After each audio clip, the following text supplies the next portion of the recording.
미국이 지금 발칵 뒤집혔습니다. 시민의식 비교를 위해 한국과 중국, 일본에 방문한 CNN 다큐멘터리 팀이 충격적인 장면을 포착했기 때문인데요. 해당 장면이 방송으로 송출되자 실시간으로 지켜보고 있던 시청자들은 아연실색할 수밖에 없었다고 합니다. 심지어 몇몇 시청자들은 이런 장면이 송출되면 일본과 중국이 괜찮겠냐며 걱정하는 목소리까지 냈다고 하는데요. 당시 현장에서 실제로 해당 상황을 지켜보던 몇몇 스태프들은 오열하기까지 했다는 비하인드 스토리까지 전해지고 있는 상황. 그렇다면 CNN 다큐멘터리 팀은 한국과 중국 그리고 일본에서 대체 어떤 장면을 목격했길래 이렇게 난리가 난 건지 함께 알아보러 가실까요? 이야기를 시작하기 전에 구독과 좋아요는 눌러주셨나요? 늘 응원해 주셔서 감사합니다. 안녕하세요. 저는 CNN에서 해외 다큐멘터리를 제작하는 PD 벨라입니다.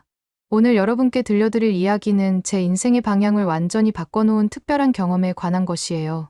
처음에는 그저 평범한 다큐멘터리 촬영이라고만 생각했던 일이 제 세계관을 송두리째 뒤흔들어 놓았거든요. 이 이야기를 통해 제가 인구가 그리 많지 않은 아시아 국가에 대한 편견을 깨고 완전히 새로운 시각을 갖게 된 여정을 들려드리고 싶네요. 모든 일은 뉴욕 맨해튼에 있는 CNN 본사 14층 회의실에서 시작됐어요. 그날 아침은 왠지 모르게 불안한 기운이 감돌았습니다. 글로벌 콘텐츠 부서의 원래 기획회의였는데 최근 몇 개월간 우리 부서의 시청률이 계속 하락세였거든요. 국장님은 회의 시작부터 심각한 표정이었어요. 우리는 시청자들의 마음을 움직일 수 있는 새로운 콘텐츠가 필요합니다. 감동적이면서도 국제적인 시야를 담은 그런 기획 말입니다. 모두가 고개를 끄덕이는 가운데 아시아 담당 부장이 손을 들었어요. 전 세계 시민의식을 비교하는 시리즈물은 어떨까요? 특히 동아시아 어린이들의 행동 양식을 관찰하는 거죠. 이어서 아시아 담당 부장은 더 구체적인 아이디어를 제시했어요. 동아시아 어린이들이 길거리에서 천천히 걷는 노인을 도울지 여부를 비교하는 다큐멘터리를 만들면 어떨까요? 문화적 차이, 교육 방식의 영향 등을 분석할 수 있을 겁니다. 이 제안이 모두의 관심을 끌었고, 특히 저는 이 주제가 정말 마음에 들었어요. 아이들의 자연스러운 반응을 통해 각국의 시민의식을 비교할 수 있는 흥미로운 실험이라고 생각했거든요. 그리고 회의가 끝나고 국장님이 저를 불렀죠. 이 프로젝트 총괄 PD로 당신을 임명합니다. 이번엔 꼭 좋은 결과를 보여주세요. 그날 회의가 끝나고 사무실로 돌아오는 길에 갑자기 가슴이 답답해지는 느낌이 들었어요. 엘리베이터 안에서 문득 4년 전 제가 일했던 다른 방송사에서 있었던 일이 떠올랐거든요. 그때는 시청률을 위해 내용을 조작하라는 압박을 받았고 신입 PD였던 저는 결국 그 지시에 따랐다가 큰 논란에 휘말렸었죠. 조작 사실이 밝혀지면서 온라인에서 비난을 받았고 결국 그 방송사를 떠나야 했어요. 그 일 이후로 저는 매일 밤 악몽에 시달렸고 방송계를 떠날까도 심각하게 고민했었죠. CNN으로 자리를 옮긴 후에도 트라우마는 사라지지 않았어요. 사무실로 들어가자마자 책상 앞에 서서 깊은 숨을 내쉬며 스스로에게 다짐했죠. 이번만큼은 절대 조작 없이 사실 그대로를 담겠어. 진실만이 진정한 감동을 줄 수 있어. 그 주 금요일 촬영 국가를 결정하는 회의가 열렸어요. 저는 동아시아 전문가들과 함께 가장 효과적인 촬영 장소와 순서를 논의했죠. 동아시아 담당 부사장이 테이블 위에 지도를 펼쳐놓고 말했어요. 일본과 중국의 시청층이 크니 그쪽을 먼저 집중적으로 촬영하세요. 특히 일본은 전통적으로 예의를 중시하는 나라니까 좋은 장면이 많이 나올 겁니다. 그리고 한국을 가리키면서 잠시 생각하더니 한국은 시장이 작고 특별히 기대할 만한 내용도 없을 거예요. 마지막 촬영지로 미뤄두죠. 라고 덧붙였어요. 솔직히 말하면 저도 그 의견에 완전히 동의했어요. 그때까지 한국에 대해 아는 것이 거의 없었거든요. 대충 삼성과 K-팝 정도나 알고 있었고 한국 영화나 드라마를 본 적도 없었죠. 단지 규모가 크지 않은 나라 정도로만 여겼어요. 일본의 오랜 문화 역사나 중국의 거대한 규모와 영향력에 비하면 한국은 부수적인 촬영지 정도로만 생각됐던 거죠. 그래서 촬영 일정과 계획을 세우는 내내 한국 부분은 별로 신경 쓰지 않았어요. 제작진의 관심은 온통 일본과 중국에 쏠려 있었죠. 한 달 동안 철저한 사전 조사와 준비를 마치고 드디어 출발일이 다가왔어요. 출발 일주일 전 제작팀 최종 미팅에서 각자 담당 업무를 점검하고 있었죠. 회의실 공기는 긴장되면서도 동시에 벅찬 기대감으로 가득 차 있었어요. 이런 국제적인 프로젝트는 제게도 큰 기회였으니까요. 일본에서는 교토와 도쿄의 초등학교 근처에서 촬영하기로 했고, 중국에서는 베이징과 상하이를 목표로 잡았어요. 한국은 솔직히 아무 장소나 골라서 대충 찍기로 했죠. 그런데 회의가 거의 끝나갈 무렵, 비자와 행정 절차를 담당하던 에밀리가 급히 미팅룸으로 들어왔어요. 평소와 달리 얼굴이 하얗게 질려 있었죠. PD님, 큰일 났어요. 일본 비자에 문제가 생겼어요. 에밀리의 떨리는 목소리에 회의실 전체가 조용해졌어요. 재팬 파운데이션에서 후원받기로 했던 특별 촬영 비자가 지금 심사 중단 상태라고 합니다. 최소 2주는 더 걸릴 것 같아요. 이 말을 듣는 순간 머리가 하얘졌어요. 일본이 첫 번째 주요 촬영지였는데 이걸 건너뛸 수는 없었거든요. 모든 일정이 엉켜버린 상황이 됐죠. 홍보팀에서는 이미 방영 날짜를 알렸고 광고주들과의 계약도 마친 상태였으니까요. 저는 급히 본사 국제부와 통화했어요. 여러 가지 대안을 논의한 끝에 본사에서는 그럼 일단 한국에 먼저 들러서 일본 비자 문제가 해결될 때까지 기다리다가 이동하는 게 어떻겠냐고 제안했어요. 솔직히 그때는 기분이 별로 좋지 않았어요. 주요 촬영지로 계획했던 일본을 가지 못하고 별 기대도 안 했던 한국을 먼저 방문해야 한다니 허탈했거든요. 마치 메이저리그 경기를 보러 가기로 했는데 갑자기 마이너리그 경기를 먼저 봐야 한다는 기분이었달까요? 하지만 선택의 여지가 없었죠. 그래서 짜증이 섞인 한숨을 내쉬며 한국이라 솔직히 별 기대가 안 되는데 하고 중얼거렸어요. 그때만 해도 이 예상치 못한 변화가 제 인생의 중요한 전환점이 될 거라는 걸 전혀 예상 못했던 거예요. 출발 전날 밤, 저는 도저히 잠을 이룰 수 없었어요. 이번 프로젝트가 제 커리어에 얼마나 중요한지 잘 알고 있었거든요. CNN에 온 후 처음으로 맡게 된 대형 프로젝트였고, 성공적으로 마무리해야 과거의 잘못으로 생긴 오명도 씻을 수 있을 것 같았어요. 창밖으로 보이는 뉴욕의 밤 풍경을 바라보며 생각했죠. 이번에는 꼭 성공해야 해. 어떤 일이 있어도 진실만을 담을 거야. 그런 다짐을 하면서도 한편으로는 한국에서 뭘 찍을 수 있을까? 시간 낭비만 되는 건 아닐까? 하는 의구심이 들었어요. 결국 새벽까지 뒤척이다가 겨우 2시간 정도 잠들었던 것 같아요. 드디어 긴 비행 끝에 인천국제공항에 도착했을 때는 오후 4시쯤이었어요. 12시간이 넘는 비행에 다들 지쳐 있었고 짐을 찾아 서둘러 숙소로 향하고 싶었죠. 팀원은 총 6명이었는데 저를 포함해 카메라맨 토마스, 음향 담당 사라, 조명 담당 마이클, 행정 담당 에밀리, 그리고 연구원 제이슨까지 함께였어요. 모두 무거운 장비를 들고 있었고 특히 카메라 담당 토마스는 30kg이 넘는 장비를 혼자 끌고 있었죠. 공항 에스컬레이터를 내려오던 중이었어요. 그런데 갑자기 토마스가 발을 헛디뎌 균형을 잃었어요. 순간적으로 토마스가 들고 있던 장비 가방이 바닥에 떨어지면서 쿵 하는 소리와 함께 계단을 굴러 내려갔죠. 그 안에는 최신형 4K 카메라와 렌즈들이 들어 있었는데 무려 $20,000가 넘는 고가 장비였어요. 이게 무슨 일이야? 토마스가 외쳤고 모두가 얼어붙었어요. 그 비싼 카메라 장비가 망가졌다면 촬영 자체가 불가능해질 수도 있으니까요. 당황해서 어찌할 바를 모르고 있었는데 놀라운 일이 벌어졌어요. 주변에 있던 한국인 몇 분이 즉시 달려와 다치지 않으셨어요? 짐 옮겨드릴게요. 라며 적극적으로 도와준 거예요. 한 28쯤 되어 보이는 남성은 망설임 없이 무거운 장비 가방을 들어 올렸고 50살 정도로 보이는 여성은 토마스의 상태를 확인하며 영어로 Are you okay? 라고 물었어요.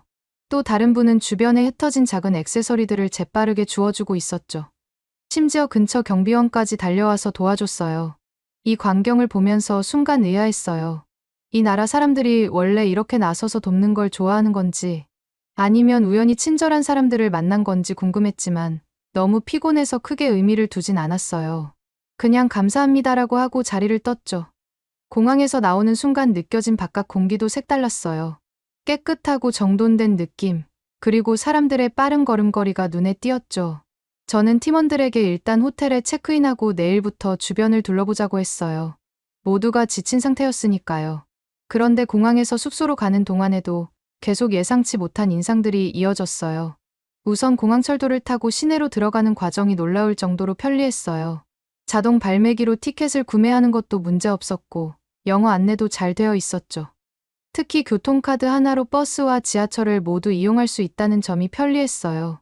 뉴욕에서는 지하철과 버스 시스템이 완전히 다르게 운영되거든요. 하나의 카드로 모든 교통수단을 이용한다니 생각보다 체계적이라는 느낌을 받았죠. 게다가 지하철 환승 시스템도 무척 효율적이었어요. 대형 모니터를 통해 열차 도착 시간이 실시간으로 표시되는 걸 보며 사라가 감탄했죠. 와, 이건 뉴욕보다 훨씬 발전된 시스템인데 우리는 아직도 종이 시간표를 써. 심지어 지하철 안에서도 와이파이가 끊기지 않는 걸 보고 마이클이 이거 미국보다 앞서는 거 아니야? 라고 물었을 때도 저는 아마 관광객을 위한 특별 서비스일 거야 라고 답했어요. 아직은 한국에 대한 선입견이 남아 있었던 거예요. 영어 안내 방송도 깔끔하게 나오고 표지판에도 영어가 잘 표기되어 있어 외국인이 길을 찾기 어렵지 않았어요. 의외로 괜찮네 라는 생각이 들면서도 그래도 대단한 나라는 아닐 거야 라는 인식이 강했죠. 어차피 곧 일본으로 건너갈 예정이었고 본사에서도 굳이 한국은 나중에 찍으면 된다는 시기였으니까요. 30분쯤 지나 강남 한복판에 있는 호텔에 도착했어요. 체크인도 매우 신속했죠.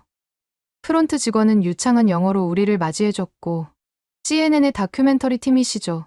특별히 물품 보관실을 따로 마련해 드렸습니다. 라고 하더군요. 예약 시 남긴 정보를 기억하고 있었던 거예요. 이런 세심한 서비스에 자연스럽게 감탄이 나왔어요.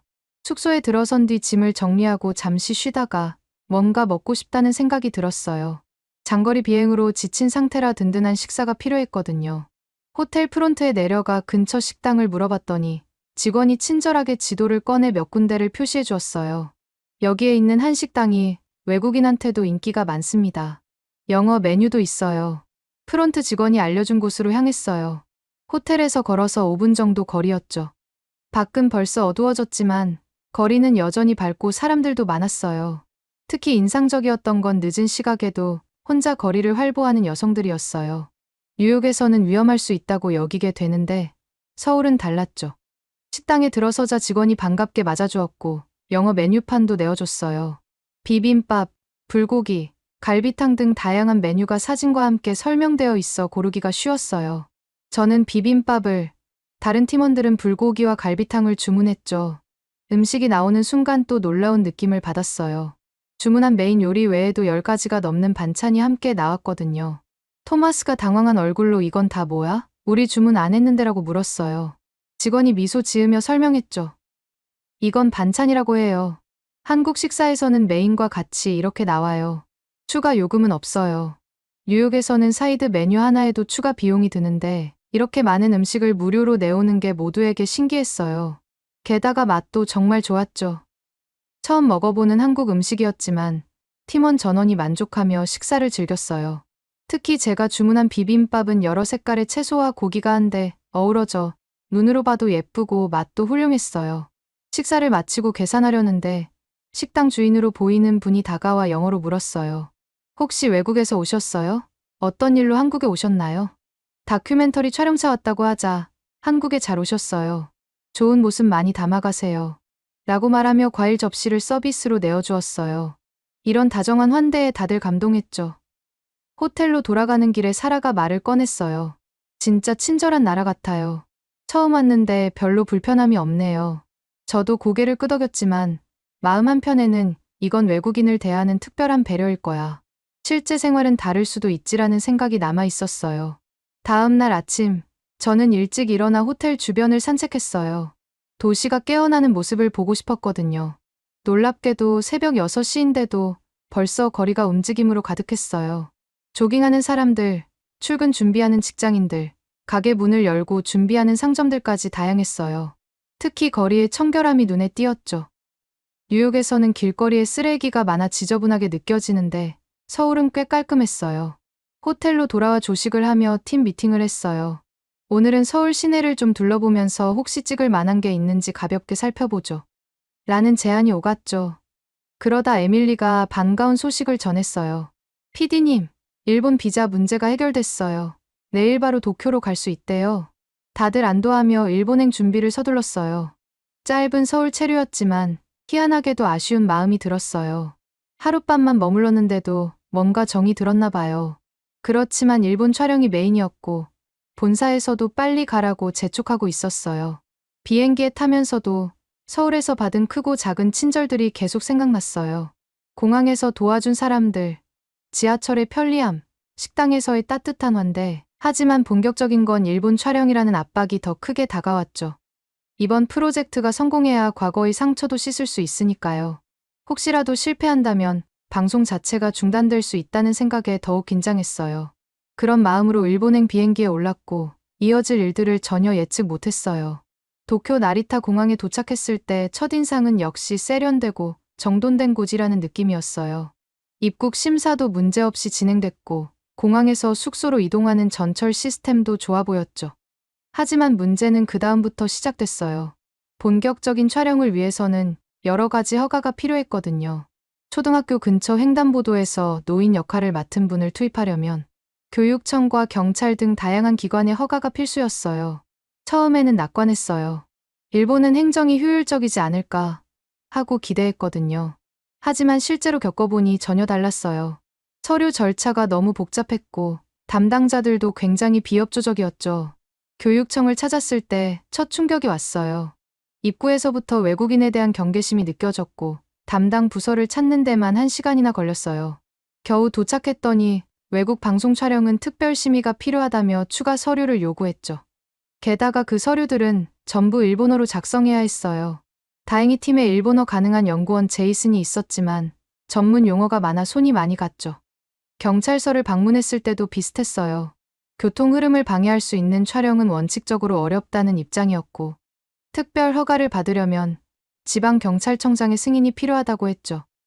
게다가 서류를 제출해도 검토 기간이 열흘 이상 걸린다고 해서 너무 답답했어요. 호텔로 돌아오는 길에 제이슨이 한숨을 쉬며 말했어요. 일본이 이렇게 진행이 더딘 곳인 줄 몰랐어요. 하루 종일 서류만 작성했네요. 저도 일본이 체계적이라더니 허가 과정은 생각보다 느려하고 생각했지만 처음에는 여전히 일본이 주는 기대감이 컸기 때문에 참았어요. 본사는 빨리 촬영 장면을 확보해라고 계속 재촉했는데 허가가 내려오지 않으니 애가 탔죠. 그러면서도 서울에서의 기억이 자꾸 떠올랐어요. 거기서는 불편함 없이 빠르게 움직였는데 여기서는 진행이 자꾸 막히는 걸 보니 스스로도 의외였어요. 촬영 허가를 받는데 꼬박 열흘이 걸렸어요. 허가 조건도 까다로웠죠. 촬영은 오후 4시부터 5시까지만 가능하고 횡단보도를 완전히 막으면 안 되며 학생들에게 직접 말을 걸어서는 안 되고 경찰관 1명이 현장에 항상 입회해야 했어요. 그래도 결국 허가를 받았으니 바로 실험을 시작했어요. 노인 역할을 맡은 히로시 씨를 천천히 걸을 수 있게 분장하고 횡단보도를 건널 때 일부러 속도를 아주 늦췄어요. 신호등이 대략 40초쯤 녹색으로 켜져 있는데 히로시 씨는 그 시간 안에 건너지 못할 정도로 느리게 움직였죠. 그런데 결과가 충격적이었어요. 일본 아이들은 대부분 뒤에서 기다리기만 하거나 신호가 바뀔 때쯤 혼자만 재빨리 지나갔어요. 노인을 먼저 도와주려는 모습은 거의 보이지 않았어요. 특히 한 장면이 잊히지 않아요.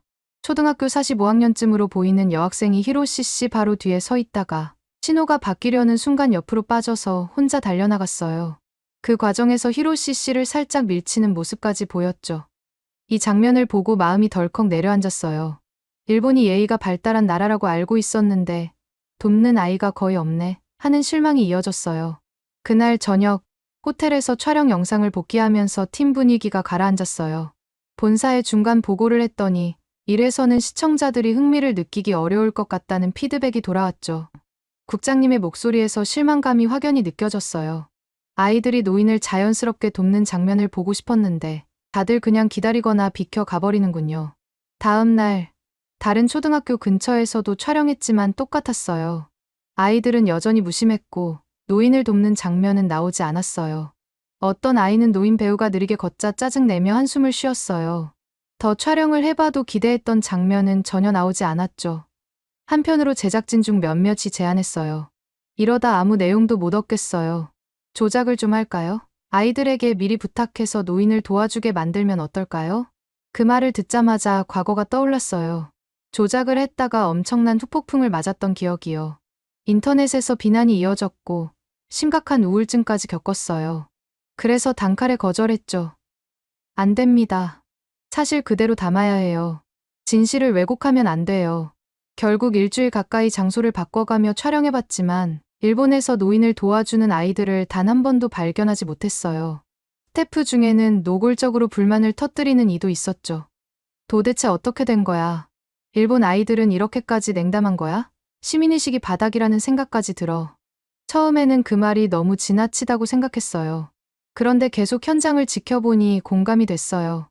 일본은 겉으로 보기엔 깔끔하고 세련됐지만 정작 누군가 도움을 필요로 할 때 자발적으로 나서는 열정이 부족해 보였어요. 이러다가 정말 방송 기획이 무산될지도 모른다는 걱정이 커졌어요. 어느 날 저녁, 호텔 바에서 맥주를 마시며 팀원들과 대화를 나눴어요. 모두 지쳐 있었고 프로젝트의 미래에 대해 불안해하고 있었죠. 토마스가 맥주잔을 들며 말했어요. 솔직히 한국에서 좀 더 찍었어야 했을지도 몰라. 거기서는 낯선 사람한테도 적극적으로 도움을 주는 장면을 직접 봤잖아. 나머지 멤버들도 공감하는 듯 고개를 끄덕였어요. 저도 자연스럽게 한국에서 겪은 일들이 떠올랐죠. 공항에서 적극적으로 나서서 도와주던 모습, 편리한 지하철, 식당 주인의 따뜻한 환대. 그 순간 서울에서라면 다른 그림이 나올 수도 있겠는데 하는 생각이 스쳤지만 곧 지워버렸어요. 본사에서는 일본과 중국에 집중하라고 지시했으니까요. 촬영 시작한 지 2주 정도 됐을 때 본사에서 전화가 왔어요. 부사장님이 직접 전화를 걸어 말씀하시더군요. 일본 촬영에서 건질 만한 게 없군요. 이 상태로는 방송 만들기 어렵습니다. 그냥 중국으로 건너가세요. 결국 일본에서의 촬영을 포기하고 다음 행선지인 중국으로 향하기로 했어요. 짐을 싸면서 이상하게도 한국 생각이 또 떠올랐어요. 짧았지만 공항에서 만난 적극적인 도움, 편리한 교통, 식당에서의 따뜻한 환대. 그래도 지금은 중국 촬영이 더 급했죠. 본사 기대가 크고 일본에서 이미 성과가 없어서 더 이상 실패할 여유가 없었으니까요. 만약 중국에서도 별다른 걸 못 찍는다면 이 프로젝트는 완전히 중단될 수도 있다는 위기감이 머릿속을 떠나지 않았어요. 베이징 서우두 공항에 도착했을 때는 뿌연 스모그가 도시를 덮고 있었어요. 공기가 탁했고 시야도 좋지 않았죠. 게다가 공항에서부터 문제가 시작됐어요. 입국 심사가 지나치게 엄격했고 촬영 장비에 대한 검사가 매우 꼼꼼했어요. 세관 직원이 모든 장비를 낱낱이 확인하면서 의심스러운 표정으로 물었어요. 무엇을 촬영하러 왔습니까? 다큐멘터리 팀이라고 설명해도 선뜻 믿지 않는 듯 했어요. 그렇게 공항에서 나오는 데만 3시간이 걸렸어요. 이미 지친 상태에서 호텔로 향했는데 도로는 심각하게 막혀 있었죠. 택시 기사는 영어를 전혀 하지 못했고 결국 번역 앱을 써가며 겨우 의사소통을 했어요. 베이징에 도착한 첫날부터 모든 것이 어려웠죠. 다음 날 또다시 행정 절차의 복잡함에 부딪혔어요. 중국도 초등학교 근처에서 촬영하려면 허가가 필요했는데 담당 부서가 다원화되어 있어 서로 책임만 미루더군요. 한 부서에서는 이건 교육부 관할이다. 교육부에서는 지역행정부의 허가가 먼저 필요하다. 지역행정부에서는 공안경찰의 승인이 있어야 한다는 식이었죠. 심지어 고용한 현지 통역사도 난색을 표했어요. 중국에서 외국 방송의 이런 촬영은 정말 쉽지 않아요. 몇 달이 걸릴 수도 있어요. 몇 달이라니 그렇게 오래 기다릴 틈이 없었죠. 마음속에서 불안감이 계속 커졌어요. 이대로면 프로젝트 전체가 물거품이 될 수도 있겠다고 생각했어요. 문득 이럴 거면 차라리 한국에서 촬영했어야 했나 하는 후회가 고개를 들었어요. 서울에서는 모든 게 빠르게 처리됐는데 하지만 본사에서는 중국 시장도 중요하다고 추가 영상을 요구했으니 그대로 포기할 수는 없었죠. 베이징에서 맞이한 둘째 날, 정부 관계자를 만나러 교육부 건물을 방문했어요. 서류를 제출하고 담당자를 기다리는 동안 로비에 앉아 있었는데 바로 앞에 앉아있던 노인이 갑자기 크게 기침을 하셨어요. 상태가 좋아 보이지 않았는데 주변 사람들은 전혀 신경 쓰지 않았고 안내데스크 직원도 못 본 척했죠. 결국 노인은 혼자 비틀거리며 자리를 떠났어요. 그 모습에 여기서는 다른 이가 힘들어해도 별로 관심을 두지 않는구나 하고 느꼈어요. 중국에서의 촬영 허가를 기다리며 거리도 돌아다녀 봤어요. 사람들은 모두 바쁘게 자기 길을 가고 있었고 서로 돕는 분위기는 좀처럼 볼 수 없었어요. 한 번은 지하철 안에서 노인이 휘청이는 걸 봤는데 근처 사람들은 아무도 나서지 않고 스마트폰만 들여다보고 있었죠. 이곳 아이들도 이런 분위기라면 어쩌지 하고 걱정이 들었어요. 만약 여기서까지 실패하면 정말 기획이 폐기될 공산이 컸으니까요. 결국 3주 만에야 겨우 촬영 허가를 받았어요. 그것도 정식이 아니라 임시 촬영 허가로. 조건이 더 까다로웠죠. 촬영 시간은 겨우 1시간, 경찰 입회가 필수, 찍은 영상은 이후 검열 대상, 촬영 장소는 당국이 지정한 학교 근처만 가능했어요. 그래도 촬영을 시작할 수 있게 된 게 어디냐 싶었어요. 노인 분장을 한 중국인 배우 리 씨가 횡단보도를 천천히 건너기 시작했는데 결과는 일본 때보다 더 실망스러웠죠. 아이들은 비웃거나 슬쩍 보고 지나치기만 했어요. 어떤 아이는 방해되라며 휙 지나갔고 다른 아이는 저 노인 왜 저렇게 느려 바보 같아라고 말하는 게 들렸어요. 그 소리에 마음이 무거워졌어요. 정말 충격적인 장면도 있었어요. 무리를 지어 장난치던 아이들 중 하나가 노인 역할을 하던 배우에게 꽤 세게 부딪혀서 넘어질 뻔한 일이 일어났거든요. 제작진이 깜짝 놀라 이건 너무하잖아요. 화를 냈고 저도 일본도 무심했지만 여기는 정도가 더 심하네. 정말 말도 안 되는 시민의식이라며 경악했어요. 결국 최악의 상황이 터졌어요. 다른 날 촬영 중 한 아이가 노인 역할 배우를 확 밀어 넘어뜨린 장면이 카메라에 그대로 담겼어요. 일부러 장난치듯 밀어버린 것처럼 보였는데 아이들은 뭐야 하고 그냥 가버렸고 주변 어른들도 별 반응이 없었죠. 배우는 너무 놀라 말을 잇지 못했고 제작진이 달려가 부축했어요.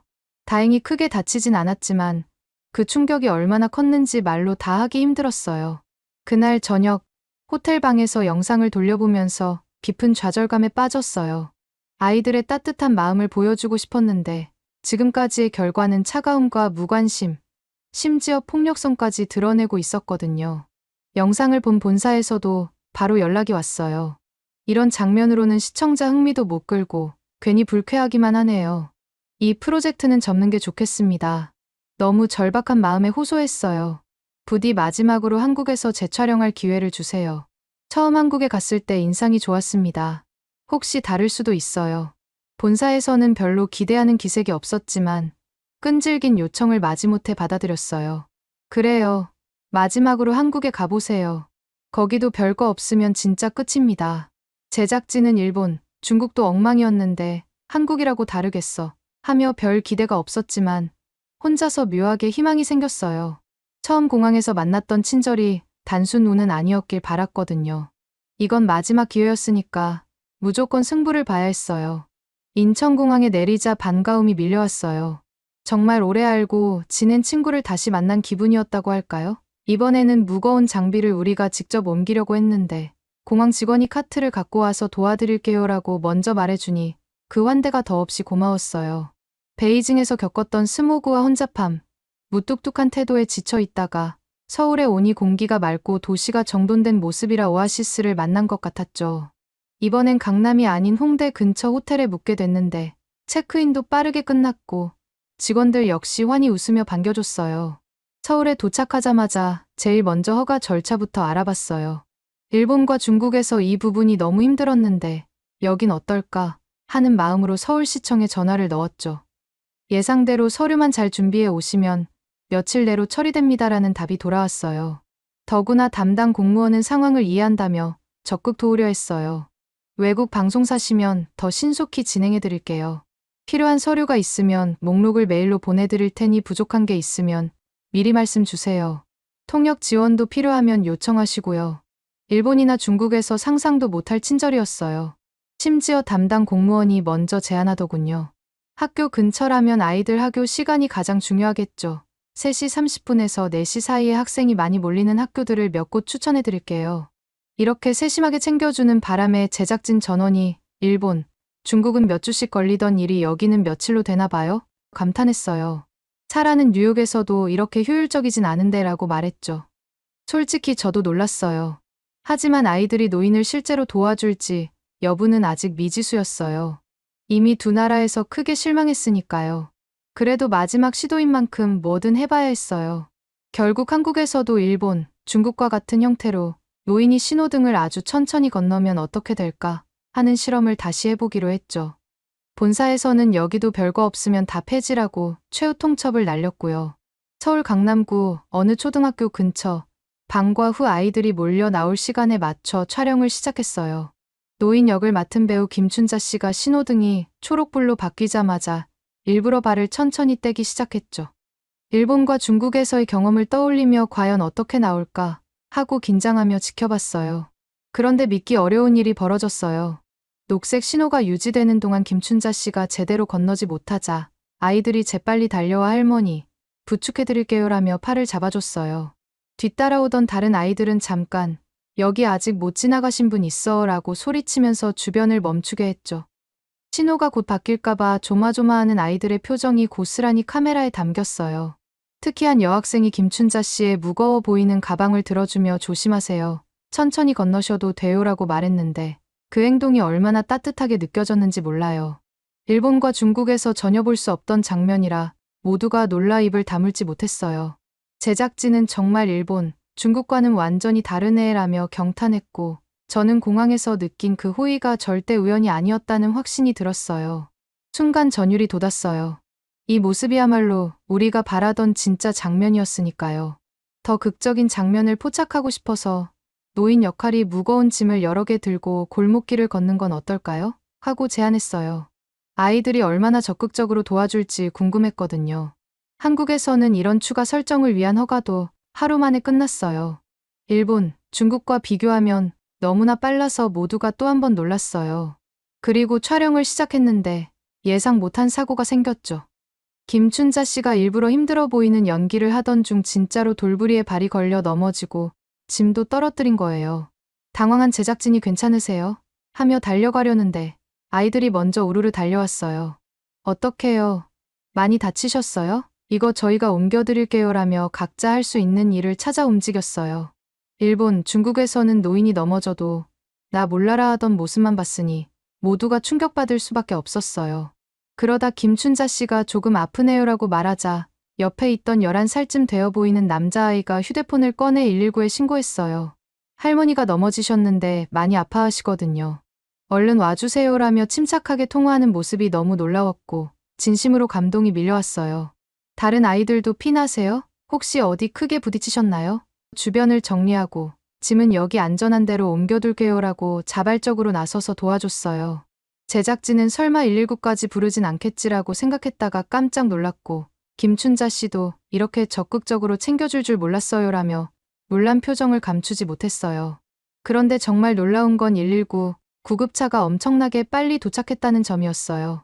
신고한 지 5분도 안 돼 골목 입구에 사이렌 소리가 들렸고 구급대원들이 도착해 어디 크게 다치신 데는 없나요? 조금만 기다려보세요라며 상태를 꼼꼼히 확인했어요. 다행히 큰 부상은 아닌 듯하니 통증이 지속되면 병원에 가보세요라고 말하고 철수했는데 일본이나 중국에서는 상상도 못할 신속함과 세심함이었어요. 아이들이 노인을 돕는 모습 하나도 이미 마음을 울리는데 119 출동까지 이렇게 빠르고 친절하다니 믿기 힘들 정도였어요. 이전에 일본과 중국에서 겪었던 모습과는 아예 차원이 달랐죠. 너무나 인간적이고 따뜻했어요. 상황이 진정되고 나서야 아이들이 촬영팀을 힐끗 보더니 저기 카메라랑 마이크는 뭐예요? 라며 궁금해했어요. 다큐멘터리 촬영 중인데 일부러 넘어지라고 한 게 아니라 진짜 사고가 났다고 설명하자 아이들은 그래도 크게 안 다쳐서 다행이에요라며 안도했어요. 너무 궁금해서 어떻게 이렇게 빨리 도와줬니? 하고 물었더니 아이들은 부모님이나 선생님이 힘들어하는 사람을 그냥 지나치면 안 된다고 하셨어요라고 대답했어요. 무척이나 자연스러운 태도였죠. 일본과 중국에서 아이들이 노인을 밀치던 모습이 떠올라서 가슴이 뭉클해졌어요. 이 아이들은 배려가 생활에 녹아있는 듯 보였어요. 아이들과 조금 더 얘기하고 싶어서 잠시 인터뷰를 요청했는데 흔쾌히 응해줬어요. 민준이라는 남자아이는 우리 학교에서는 매주 수요일이 배려와 존중의 날이에요. 주위 사람을 도울 수 있는 방법을 직접 찾고 실천해요라고 소개했고 소윤이라는 여자아이는 담임 선생님이 항상 나보다 어려운 사람을 먼저 생각하는 게 진짜 어른스러운 거다라고 강조하세요. 그래서 우리는 최대한 그대로 하려고 해요라고 전했어요. 한국이 어떻게 이런 문화를 만들어가는지 알 것 같았어요. 더 놀라운 건 119 신고는 학교에서 배운 거야? 하고 물었을 때였어요. 아이들은 네, 안전교육 시간에 어떻게 신고하고 어떻게 말해야 하는지 실제로 연습해봐요. 응급처치도 간단한 건 할 줄 알아요라고 했어요. 심지어 심폐소생술은 아직 어렵지만 출혈이 심할 때 지혈하는 방법이나 화상시 대처법을 배웠어요라고 덧붙이니 이게 그냥 지식이 아니라 몸에 익힌 실천이라는 게 느껴졌어요. 그날 저녁 호텔로 돌아와 촬영분을 돌려보는데 전원이 감동으로 눈물을 훔쳤어요. 카메라맨인 토마스는 내 평생 이렇게 의미 깊은 장면을 찍어본 적이 없다고 했죠. 영상을 본 본사에서도 극찬이 쏟아졌어요.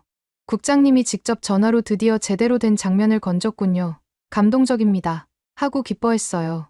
일본, 중국에서 봤던 차가운 태도, 특히 중국에서 노인을 밀친 사건과 한국 아이들의 적극적이고 체계적인 도움 장면이 너무 대조적이었거든요. 본사는 바로 편집 작업에 돌입했고, 저는 한국에 좀 더 머물며 추가 촬영을 진행하기로 했어요. 대체 왜 한국 아이들은 이렇게 다를까? 그 배경을 알아보고 싶었거든요. 몇몇 학교 선생님들과 학부모들을 인터뷰하며 흥미로운 이야기를 들었어요. 한 초등학교 교장 선생님은 한국에서는 정의나 배려를 글자를 배우기 전부터 가르칩니다. 유치원 때부터 함께 살아가는 방법을 강조해요라고 말씀하셨고, 어느 학부모는 한국은 전통적으로 노인을 공경하는 풍토가 있어요. 예전부터 효를 중요하게 여기니까 지금도 그 정신을 놓지 않으려 해요라고 설명했어요. 특히 한 교사가 들려준 얘기가 기억에 남아요. 아이들에게 왜 다른 사람을 도와야 할까고 물어보면 대부분 그게 당연하잖아요라고 답해요. 이게 한국 교육의 힘인 것 같아요. 배려라는 게 거창한 게 아니라 자연스럽게 몸에 밴다는 거죠. 실제로 일본이나 중국에서 본 아이들과 달리 서울의 아이들은 너무나 자연스럽게 노인을 챙겼어요. 결국 한국에서 찍은 영상은 예상외로 풍성해졌어요. 아이들의 따뜻한 행동은 물론 그런 태도가 어떻게 자리 잡았는지 문화적 교육적 뒷이야기까지 담아낼 수 있었죠. 완성된 다큐멘터리가 방영되자 기대 이상의 시청률이 나왔어요. 방영 후 시청자들은 한국 아이들의 따뜻함에 깊이 감동했다고 메시지를 쏟아냈어요. SNS에도 한국 아이들 같은 해시태그가 퍼지면서 반응이 뜨거웠어요. 어떤 시청자는 메일로 일본과 중국 다음에 한국 아이들이 나오니까 대비가 확 되더군요. 한국이 궁금해졌어요라고 전해왔어요. 본사에서도 시즌2 기획할 거리 있으면 알려달라며 후속 작업을 제안해왔고 저는 흔쾌히 받아들였어요. 그러면서 제 마음은 완전히 달라졌어요. 일본과 중국에서 본 차가운 면에 비하면 한국은 모든 게 빠르고 친절하고 다정하다라는 확신이 생겼죠. 처음엔 규모도 크지 않고 별로 특별할 거 없는 나라라고 생각했는데 이제는 마음이 크고 따뜻한 사람이 많은 곳이라고 바라보게 됐어요. 이 일 이후 한국에 대한 호기심이 커져서 본사에 부탁해 서울 특파원 자리를 얻었어요. 지금은 한국에 거주하며 이곳의 다양한 모습을 전 세계에 전하고 있어요. 매일 새로운 것들을 깨닫게 되는데 처음 공항에서 겪은 그 다정함이 절대 우연이 아니었다는 사실을 자주 실감해요. 한국에 온 지도 어느덧 1년이 되어 가는데 아직도 놀라운 일들이 많아요. 지하철에서 어르신에게 자연스럽게 자리를 양보하는 중고등학생들, 길을 헤매는 외국인을 먼저 살펴주는 시민들, 항상 밝은 표정으로 맞아주는 이웃들까지 한국의 따뜻함은 어디에서나 느껴지는 것 같아요. 특히 인상적인 건 이런 배려가 특정 세대나 계층에 국한되지 않는다는 점이에요. 어린아이부터 연세 많으신 분까지 모두가 서로를 배려하고 존중하려는 분위기가 전반적으로 자리 잡고 있어요. 정말 뿌리가 깊은 문화적 특성이라고 느껴져요. 지금 돌이켜보면 그때 일본 비자 문제가 생겨 어쩔 수 없이 한국을 먼저 찾게 된 일이 인생의 큰 전환점이 됐어요. 그런 우연이 없었다면 여전히 이곳을 그저 작은 나라 정도로 치부하고 넘어갔을지도 모르죠.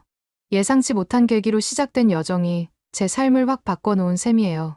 그래서 요즘은 여러 사람에게 자신 있게 말합니다. 한국은 겉으로 보기보다 훨씬 특별한 나라예요. 중요한 건 고층 빌딩이나 경제 규모가 아니라 사람들의 마음에 깃든 따뜻함과 배려예요. 그리고 앞으로도 계속 이 특별한 나라의 이야기를 세계에 전할 겁니다. 여러분은 언제 한국 사람들이 따뜻하다고 느끼시나요? 알려주시면 참고해서 또 다큐멘터리를 제작해보겠습니다. 오늘의 사연은 어떠셨나요? 오늘의 사연이 마음에 드셨다면 좋아요만 한번 눌러주세요. 1초밖에 안 걸리지만 좋아요를 한번 눌러주시면 더 좋은 사연을 소개해드리는데 큰 힘이 된답니다. 긴 영상 시청해주셔서 감사합니다. 오늘도 행복한 하루 보내세요.